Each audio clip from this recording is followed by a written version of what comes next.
좀 이렇게 시간이 안 가는지 정말 버스 안에서 going 이불 속에서 going은 언제나 너에게 going. Assalamualaikum warahmatullahi wabarakatuh. Perkenalkan, nama saya Risdayanti, NIM 22161015 dari Prodi D3 Kebidanan Universitas Cokroaminoto, Makassar. Di sini saya akan menjelaskan materi tentang pemeriksaan kehamilan trimester 1. Materi pertama yaitu pemeriksaan kehamilan trimester pertama tentang pelayanan kesehatan. Trimester pertama merupakan tahap penting dalam kehamilan untuk mendukung dan menjaga kesehatan calon bayi. Beberapa hal bisa ibu lakukan yaitu A. Mencari dokter kandungan. Mencari dokter kandungan yang tepat untuk ibu bertanya jawab seputar kehamilan. Buatlah janji untuk bertemu dan melakukan pemeriksaan kandungan. Apakah ibu memang benar hamil atau ada indikasi lain? B. Minum suplemen kehamilan. Biasanya setelah melakukan pemeriksaan kehamilan, dokter akan memberikan resep berupa suplemen kehamilan.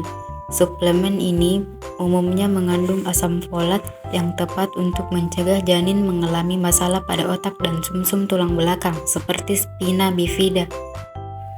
C. Mengetahui apa yang boleh dan tidak boleh dikonsumsi. Pola makan sehat dan seimbang akan memastikan ibu mendapatkan semua nutrisi yang dibutuhkan selama kehamilan. Ibu tidak membutuhkan kalori ekstra pada kehamilan trimester 1, tetapi ada beberapa jenis makanan yang perlu ibu hindari karena kandungan pada bahan makanan yang bisa jadi membahayakan janin. Ini termasuk makanan mentah, hati, beberapa jenis keju, dan susu yang tidak dipasteurisasi. D. Perbanyak istirahat. Merasa lelah atau bahkan kelelahan ketika menapaki trimester pertama kehamilan adalah hal yang biasa terjadi. Ini karena tubuh sedang beradaptasi dengan perubahan hormon yang begitu pesat. Jadi, tidak ada salahnya untuk memperbanyak istirahat dan membuat diri senyaman mungkin meski ibu sedang bekerja. Luangkan waktu untuk relaksasi agar ibu tidak stres mendapati perubahan pada tubuh nantinya. Materi kedua yaitu edukasi tentang perubahan fisiologi dan psikologis. 1. Perubahan fisiologi. Tidak terjadinya menstruasi merupakan tanda pertama kehamilan. Payudara mulai terasa nyeri, ibu akan cepat lelah dan akan lebih sensitif. Mual akibat proses pencernaan yang lambat pada ibu hamil karena makanan yang dicerna dalam lambung lebih lama dari biasanya sehingga menimbulkan rasa mual. 2. Perubahan psikologis. Kurang tidur dapat membuat ibu lebih gampang stres dan mudah tersinggung. Jadi, usahakan untuk mendapatkan waktu tidur setidaknya 7-9 jam setiap malam. Bertukar cerita dengan ibu hamil lainnya. Hal ini mampu meredakan rasa ketakutan dan kecemasan yang terkait dengan kehamilan. Ibu jangan membebani diri sendiri karena hal ini sangat melelahkan dan membuat stres. Bicaralah dengan suami atau anggota keluarga lainnya jika ibu punya perasaan yang mengganggu. Materi ketiga yaitu penata laksanaan ketidaknyamanan pada ibu hamil trimester pertama. A. Morning sickness. Konsumsi makanan dalam porsi kecil namun sering, menghindari makanan berlemak atau pedas. B. Merasa lelah. Mengatur jadwal tidur yang teratur dan cukup. Mengonsumsi makanan sehat seperti buah-buahan dan sayuran yang memberikan nutrisi yang diperlukan tubuh. C. Kram perut. Gunakan kompres hangat di perut untuk meredakan kram. D. Perubahan emosi. Cari dukungan dan komunikasi yang baik dengan pasangan, keluarga, atau teman dekat. Jangan ragu untuk berbagi perasaan dan pikiran yang muncul. Materi keempat yaitu kebutuhan fisiologi dan psikologis pada ibu hamil trimester pertama. A. Kebutuhan fisiologi. 1. Kebutuhan nutrisi. Cara mengatasi kebutuhan dasar ibu hamil dalam hal nutrisi ini bisa terpenuhi, yaitu makan dengan porsi kecil tapi sering seperti sup, telur, susu, biskuit, buah-buahan, dan jus. 2. Kebersihan diri. Perawatan gigi, mandi, perawatan rambut, pemeliharaan payudara, perawatan vagina sesuai dengan permintaan dokter hingga perawatan kuku. 3. Pakaian, nyaman, mudah menyerap keringat, mudah dicuci, tanpa sabuk atau pita menekan di bagian perut atau pergelangan tangan, tidak terlalu ketat di leher dan lainnya. 4. Seksual.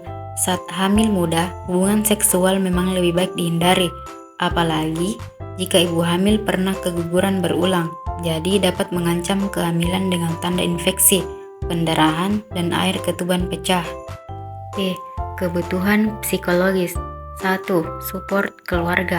Memberikan dukungan berbentuk perhatian, pengertian, kasih sayang pada ibu hamil, terutama dari suami, anak jika sudah mempunyai anak, keluarga, serta kerabat terdekat. Hal ini membantu ketenangan jiwa ibu hamil. Dukungan suami misalnya, mendambakan bayi dalam kandungan istri, merasa senang dan bahagia pada kehamilan ini, memperhatikan kesehatan istri, menghibur atau menenangkan ketika ada masalah yang dihadapi istri, menasehati agar tidak terlalu capek bekerja, membantu istri, mengajak jalan-jalan, berdoa untuk keselamatan ibu dan bayi. 2. Support tenaga kesehatan. Memberikan pendidikan, pengetahuan dari awal kehamilan sampai akhir kehamilan yang berbentuk konseling, penyuluhan, dan pelayanan kesehatan. Dukungan bidan misalnya, melayani dengan baik dan ramah, menjalin hubungan baik dan saling percaya, memberi kesempatan untuk bertanya dan menjawab setiap pertanyaan dengan jelas, memberi semangat untuk menghadapi persalinan. 3. Rasa aman dan nyaman selama kehamilan. Menurut Romauli 2011 mengungkapkan bahwa orang yang paling penting bagi seorang wanita hamil biasanya ialah suami.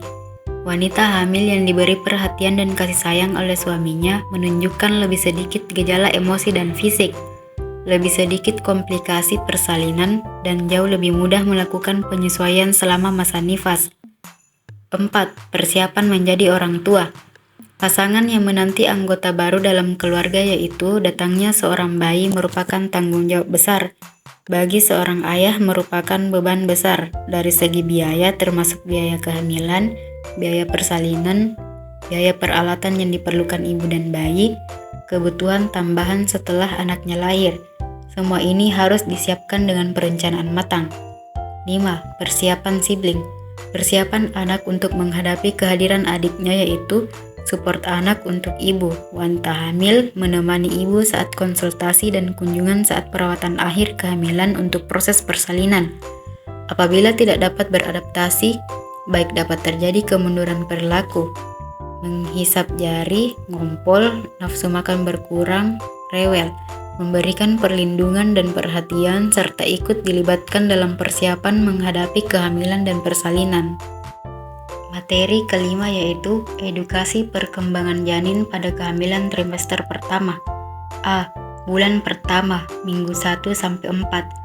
Zigot sudah berkembang menjadi embrio yang menempel pada dinding rahim. Janin akan mulai terbentuk. Sejumlah organ vital janin mulai tumbuh, termasuk mata, telinga, otak, sumsum tulang belakang, jantung, sistem peredaran darah, dan sistem pencernaan. B. Bulan kedua, minggu 5-8. Organ tubuh yang tadinya sudah terlihat tumbuh mulai berfungsi, walaupun belum optimal. Beberapa anggota tubuh lainnya termasuk hidung, mata, mulut, telinga, lengan, dan kaki mulai terbentuk sempurna. Kemudian kuncup gigi janin sudah mulai muncul. C. Bulan ketiga, minggu 9-13. Alat kelamin janin sudah mulai terbentuk, tapi belum bisa menentukan jenis kelamin calon bayi. Bagian tubuh janin seperti kelopak mata, serta kuku, jari tangan, dan kaki sudah mulai terlihat. Lengan dan kaki janin sudah dapat berkembang sempurna sesuai dengan fungsinya. Di akhir trimester pertama kehamilan, janin akan berkembang kurang lebih sepanjang 5,08-7,62 cm.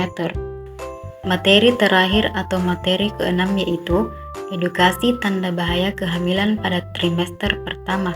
A. Pendarahan. Ibu hamil tidak seharusnya mengalami menstruasi. Jika muncul pendarahan hebat dari vagina, segera periksakan diri ke dokter.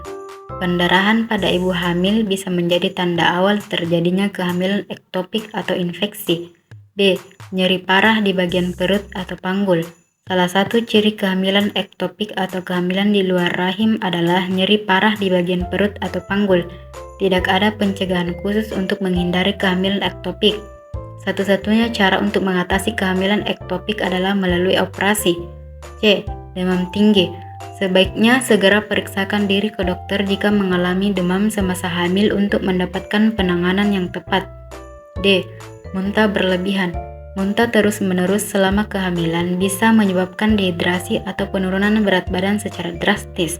Efek ini tentu tidak baik bagi perkembangan bayi dalam kandungan.